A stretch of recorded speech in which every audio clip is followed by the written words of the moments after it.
The ghosts of past relationships haunt us with memories of goodness. I'm your host, Natasha Kay, and you're listening to Micromusings. In this podcast, we delve into the world of writing, exploring original works and uncovering the inspirations and stories behind the pieces. Our goal is to create a space where writing can inspire, comfort, and connect us all. Thank you for joining me on this journey. Now let's dive in. Our first guest of 2025 is one of my friends, Key.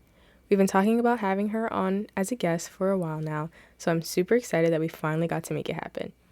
Kiana, also known by her pseudonym Kai Metis, has been writing since she could comprehend storytelling, which is about 13 years. She enjoys all things horror, paranormal, psychological, and things that disturb the normal. She loves poetry, but story writing has her heart, as it allows her to think outside of the box, using real-life experiences to make fiction come alive. Without further ado, here's Key.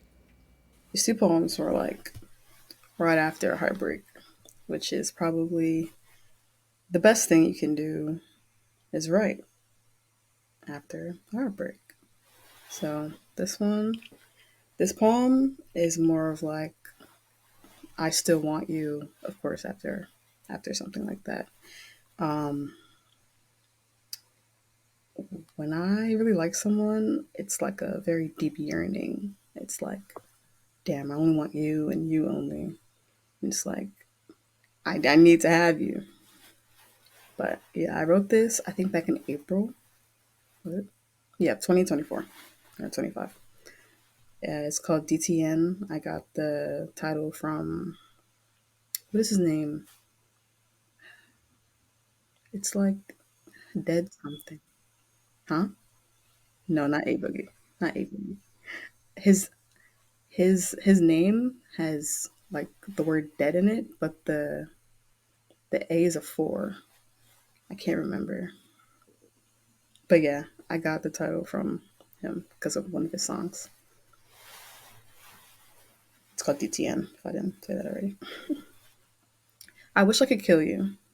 I mean, the thought of you. I wish you could plant yourself in the back of my mind, but only this time to die. I know how it sounds. But when your absence haunts me, I'd rather call Ghostbusters than my therapist.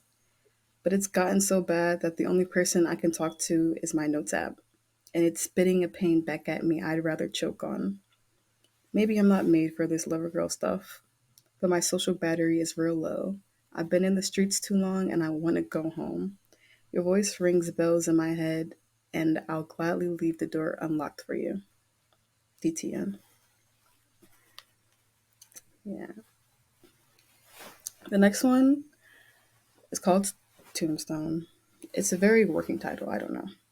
I wrote this very on the whim. I think it was probably like 12 a.m.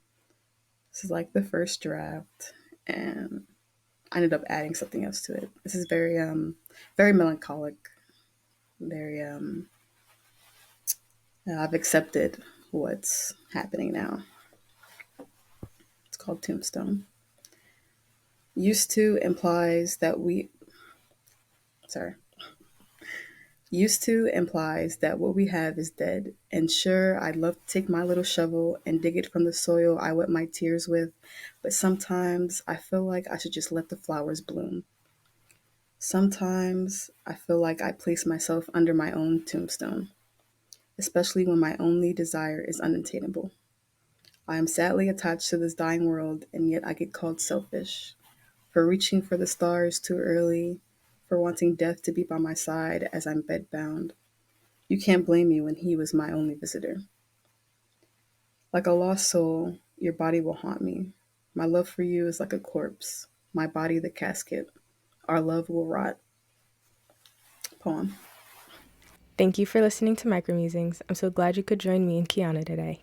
You can keep up with her on her Instagram on her main page at Micaiah, Mahkiahh,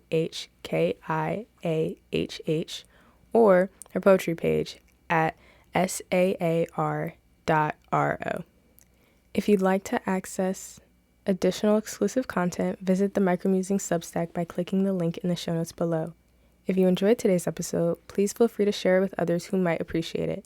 And if something specific stood out to you, let me know on @MicromusingsPod on Instagram. I'd love to talk with you about it. Your support means the world to me, With love always. Until next time, I'm Natasha.